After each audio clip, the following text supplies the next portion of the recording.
Welcome back to Hardware Unboxed. Today, I've got another mega benchmark video for you, this time comparing the new Radeon RX 7900 XTX head-to-head with the GeForce RTX 4080 in 54 games, though some of the titles have been tested using multiple different configurations.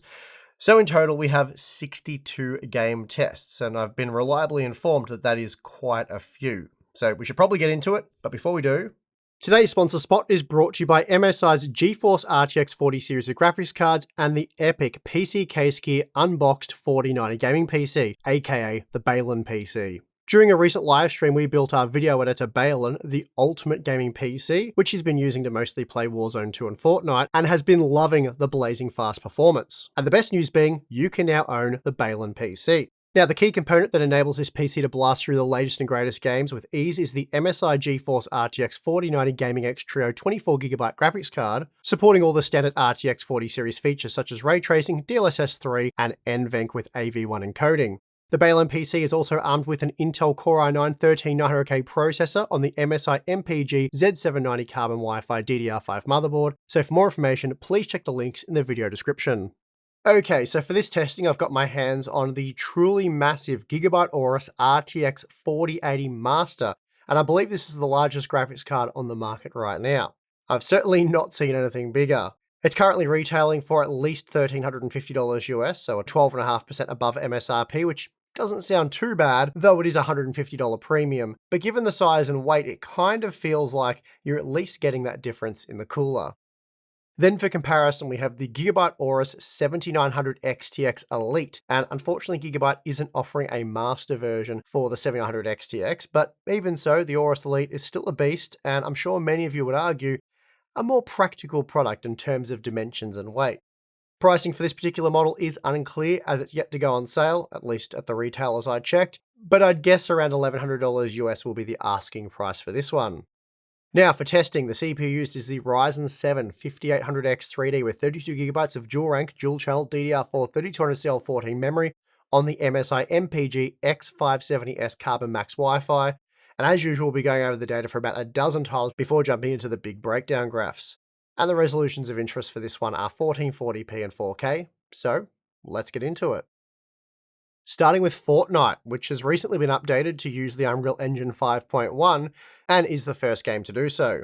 Here we're using the DirectX 11 API with the Epic Quality preset, and I do realize anyone playing this game competitively with the goal of actually winning will be using competitive quality settings or something very similar, and that's generally a mix of Epic and then low quality options. But for the sake of this one, which we are focusing on GPU performance, I'll be using Epic exclusively. So in our DirectX 11 test, the 4080 was 15% faster at 1440p and 12% faster at 4K, yet the Radeon GPU did deliver slightly better 1% lows, which is quite interesting as this wasn't the case for previous builds of the game. Now, where things get messy is when we introduce DirectX 12, which is required if you wish to take advantage of the new Unreal Engine 5.1 technologies. The problem is though, DirectX 12 breaks Fortnite, it seems that it always has, and this is especially noticeable in the fast-paced build fights where this testing was conducted. The RTX 4080, for example, saw an almost 50% reduction in frame rate at 1440p when compared to the DX11 results, using these same quality settings. We're also looking at a 40% hit for the 7900 XTX simply by switching from DirectX 11 to DirectX 12, so that's got to be bad for ray tracing. Now, the main reason for using DirectX 12 in Fortnite is so you can enable Lumen and Nanite technology, which I have to say does look amazing. Having said that though, neither technology is particularly well suited to a game like Fortnite, as it makes it harder to spot enemies and therefore survive the round. The frame rates are also horribly low, especially at 4K. High-level players will have a very hard time defeating much less skilled players when limited to just 45 FPS, which is why competitive gamers typically target over 140 FPS, for example. Anyway, what's really interesting here is the fact that the ray tracing performance in Fortnite, which is one of the best examples of RTFX in any game right now, at least in my opinion, sees the 7900 XTX and RTX 4080 neck and neck. In fact, the Radeon GPU actually does a better job here with RT Lumen and Nanite enabled, so this is certainly a very surprising result. Another competitive shooter is Call of Duty Modern Warfare 2, and for this testing I'm using the built-in multiplayer benchmark, as it is useful for measuring GPU performance. but not so much for CPU performance. And for this testing, I'll be looking at frame rates using both the basic and ultra quality presets. At 1440p with the basic settings, we see that the 7900 XTX is 42% faster than the 4080 and 35% faster at 4K. So that is a brutal beatdown here by the Radeon GPU, and these are the kind of results we've come to expect from Modern Warfare 2 and Warzone 2 when comparing Radeon and GeForce GPUs.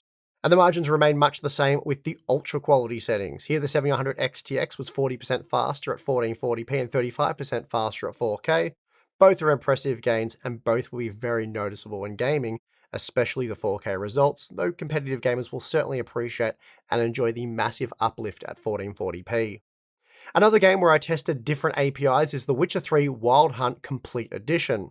Starting with the DirectX 11 data, I found that the game ran exceptionally well using either GPU with the ultra quality settings, allowing for over 250 FPS at 1440p and well over 100 FPS at 4K, so a great experience here, no frame stutters, no issues. Now, moving to the DirectX 12 API, the game mostly ran well, though I did experience some crashing while testing. Performance overall, though, was down when compared to what we saw using DirectX 11, so objectively DX12 is offering a worse experience than DX11 here. But DX12 does allow you to enable ray tracing, and with the Ultra RT preset enabled, the game ran like crap. Sure, it looked pretty nice, but we went from well over 200 smooth frames per second at 1440p to well under 100 FPS. The RTX 4080 played reasonably well with 66 FPS on average and 1% lows of 48 FPS. It wasn't amazing, certainly not a $1,200 experience, but it was playable. The 7900 XTX, on the other hand, that was a stuttery mess, completely unplayable, and just a bad experience. Both sucked at 4K, so you will need to use some sort of upscaling technology here. Metro Exodus has long been hailed as a great showcase for ray tracing, and while I think the RT effects here are quite nice, I wasn't all that convinced that it was an impressive showcase given how hard performance has hit on previous generation hardware. Here we're running the standard version of the game without RT enabled, and the performance is amazing. Both GPUs rendered over 270 FPS at 1440p and over 150 FPS at 4K. Both were buttery smooth, the game looked really great, played well, so a great experience all around. Now here's the enhanced edition of the game with ray tracing enabled, and I've got to say the 1440p results are still quite good. Yes, the performance hit is massive, but these new high-end GPUs still managed well over 60 FPS, at least at 1440p. For 4K, you will want some kind of upscaling technology, especially with the 7900 XTX, but overall, the results are quite good. As this is an RTX tile though, the 4080 has a massive advantage with RT enabled, pumping out 42% more frames at 1440p and 51% more at 4K, so a significant difference to what's seen in Fortnite using RT Lumen and Nanite. Now, by default, we test F122 with ray tracing enabled, as this is the default setting for the ultra-high preset. The 7900 XTX still performs well, but ultimately the RTX 4080 does perform better, delivering 12% greater performance at 1440p and 14% more at 4K. In my opinion though, ray tracing does very little to improve the image quality in F122, and most are probably best turning it off. Doing so improves the performance of the RTX 4080 at 4K by 232%, and then 302% for the 7900 XTX. Of course, if you're happy playing the game at 4K with around 60 FPS, then maybe RT will be worth enabling, but I suspect for most of you the performance hit here simply can't be justified, and if true, the 7900 XTX is the superior performer in this title. Now, playing the Riftbreaker using the ultra quality visual settings provided very little challenge for these high-end GPUs. Both easily pushed past 300 FPS at 1440p and over 170 FPS at 4K, which is significantly more performance than anyone needs to play this game well. That being the case, the game is worth playing with ray tracing enabled, as performance of both GPUs is still excellent, and the shadow detail in particular is much more impressive. Even the 7900 XTX produced well over 200 FPS at 1440p and over 100 FPS at 4K, so although the RTX 4080 was 16% faster, both did deliver a similar experience. Next, we have Warhammer 40,000 Darktide using the Autodesk Stingray engine, and this one appears well optimized for both AMD and NVIDIA GPUs, as the 7900 XTX and RTX 4080 delivered virtually identical performance. Using the high quality preset, we're looking at comfortably over 100 FPS on average at 1440p and 60 FPS at 4K. Moving on to a Plague Tale Requiem, here we're again using the highest quality preset, and doing so sees the 7900 XTX outperforming the RTX 4080 to the tune of a 21% margin at 1440p and 10% at 4K. So a clear win here for the Radeon GPU, though both did deliver excellent performance given the visual quality settings. Here we have the Callisto Protocol, and this is another new game where the 7900 XTX is able to best the RTX 4080, winning by an 8% margin at 1440p and 3% at 4K. That said, it's the substantially better 1% low performance that really gets the Radeon GPU over the line here, improving 1% lows at 1440p by 20% and then 11% at 4K. The last game we're going to look at the individual results for is World War Z Aftermath, and the reason I'm going to include this game is because I think it's an example where AMD will be able to improve performance with future driver updates. Traditionally, Radeon GPUs have performed very well in this title. The 6900 XT, for example, comfortably beat the 12GB 3080, yet here the 7900 XTX gets wrecked by the RTX 4080, with the GeForce GPU delivering a staggering 64% more performance at 1440p and 26% more at 4K. So again, this is a title where I expect AMD will find quite a bit of extra performance with a new driver update, probably before too long. Okay, so we've taken a detailed look at just a few of the 54 individual games tested. So now it's time to compare the GeForce RTX 4080 and Radeon RX 7900 XTX across all of the games I've spent the past few weeks benchmarking. And we'll start with the 1440p data. Here we have the data for all 62 test configurations squeezed into a single graph, showing us that on average, the 7900 XTX was just 1% slower than the RTX 4080 across a massive sample of games. Of course, we have a number of ray tracing enabled titles here. This is just everything I tested for this video. Now at the 4K resolution, the 7900 XTX is actually 1% faster than the RTX 4080. So in other words, performance overall was again pretty much identical. The 700 XTX suffers its worst losses in Metro Exodus Enhanced Edition and The Witcher 3 using RT.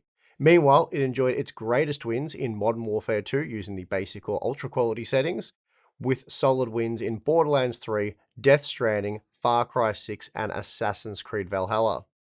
It's worth noting that for 42 of the 62 configurations tested here, so almost 70% of the data, we're looking at single-digit differences between these two GPUs. Now, when it comes to thermals, the results will vary depending on the model used. For this comparison, we had the Gigabyte Aorus 7900 XTX and RTX 4080. Looking at the Aorus Master RTX 4080, we find when installed inside an ATX case with the doors closed, with an ambient room temperature of 21 degrees, that after an hour of playing Hitman 3, we saw a peak hotspot temperature of 77 degrees, with a peak average GPU temperature of just 63 degrees. The memory also peaked at 58 degrees, and to enable these temperatures, the fans spun at 1930 RPM and generated 38 decibels of noise. Meanwhile, the cores typically clocked at 2745 MHz, with the memory running at 22.4 gigabits per second, so a good result overall. Now, the Gigabyte Aorus Elite 7900 XTX is a very cool customer, peaking at just 72 degrees for the hotspot, with an average GPU temperature of just 58 degrees. The VRM temperature peaked at 75 degrees, and it was the memory that ran the hottest of all, hitting 90 degrees, which is significantly hotter than the memory used by the RTX 4080, though we are comparing GDDR6 with GDR6X. The Aorus Elite 7900 XTX also ran quieter at 37 decibels, and that's surprising given that the total system usage was much higher for the Radeon GPU at 555 watts, opposed to 465 watts with the RTX 4080. Finally, the 7900 XTX typically clocked its cores at 2690 MHz, with the memory operating at 19.9 gigabits per second. Okay, so that's all of the benchmark data. Let's make a few conclusions. Now, when I reviewed the RTX 4080 back in mid-November, wasn't terribly impressed from a value perspective. Performance-wise, sure, the 4080 was great, but at $1,200 US, didn't really excite me, and in the end concluded that we really needed to wait for the 700 XTX before making any concrete conclusions. On December 13th, we finally got to see what the 7900 XTX was all about, and overall, I'd say it's a decent product, at least relative to its GeForce competitor, but whether or not it's worth the $1,000 US will depend on how much stock you place in stuff like ray tracing performance. Basically, I felt, in a nutshell, the 7900 XTX did a good job of matching the RTX 4080 in terms of value, but ultimately found that that was pretty underwhelming given that without a direct competitor, I already felt that the 4080 represented quite poor value. So now we just have a Radeon alternative to a product that I was none too excited about. I've been thinking quite a lot about the 7900 XTX in my own review and why I found it so underwhelming. Of course, it's easy to point to AMD's Radeon 3 announcement, which overpromised, claiming performance and efficiency gains that simply weren't replicated by any reputable reviewers, but it is more than that. If we think back to my Radeon RX 5700 XT reviews, that was a product that I very much liked and deemed excellent value, and the margins were kind of similar. The 5700 XT was 20% cheaper than the 2070 Super, so a $100 saving, and it offered a similar level of performance to its GeForce competitor. Meanwhile, the new 7900 XTX is 16% cheaper than the RTX 4080, and again, it does offer a similar level of performance while saving you $200. But the situation with the 7900 XTX is quite different. Firstly, the 2070 Super was a decent product. It killed off the Radeon 7, at least for gaming, and it was worth recommending at $500 because it essentially offered what was previously $800 performance with the RTX 2080. So for the 5700 XT to come in and offer a similar level of performance, but at a lower $400 price point, well, that was quite impressive. Moreover, the RTX brand of features wasn't nearly as strong 3 years ago. DLSS support and image quality wasn't what it is today, and very few games implemented RTFX well, so neither technology was a strong selling point for GeForce GPUs, making the cheaper 5700 XT all the more appealing. The 7900 XTX, on the other hand, is competing with a far worse value product in the RTX 4080, and while the Radeon GPU is cheaper, it's generally inferior when it comes to stuff like ray tracing performance. It still lacks a true upscaling competitor to the widely supported DLSS, it sucks down quite a bit more power, and driver support certainly isn't nearly as mature, with a few strange niggles here and there. Still, I'd say worst case, the 7900 XTX matches the value of the RTX 4080, and most of you tell us you'd purchase it over the GeForce GPU, at least based on data from a recent poll. I also think moving forward, ray tracing performance might be less of an issue, at least if what we're seeing in Fortnite is anything to go by. Sure, there'll always be RTX titles sponsored by Nvidia where Radeon GPUs get slaughtered. That's just how the game seems to be played, but overall I think AMD's ray tracing performance is now in a pretty good place. At the end of the day, I don't think you should purchase either of these products at their current MSRPs, so $1,000 for the 7900 XTX and $1,200 for the RTX 4080. But it does seem like most of you are more interested in the cheaper 7900 XTX, and I can certainly get on board with that, but I'll be a lot happier if we see a price drop in the near future. As for the Gigabyte Aorus models, they both performed exceptionally well. Cool and quiet is the name of the game here.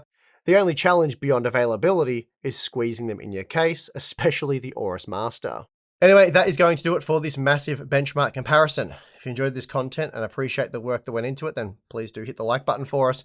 And if you'd like more Hardware Unboxed goodness, then check us out over at Floatplane or Patreon. Signing up to either of those will get you access to exclusive monthly live streams, Discord server, Q&As, and behind-the-scenes content. So yeah, if you're interested, check it out. But if not, that is perfectly fine. And I would like to thank you for watching this video. I'm your host, Steve. See you again next time.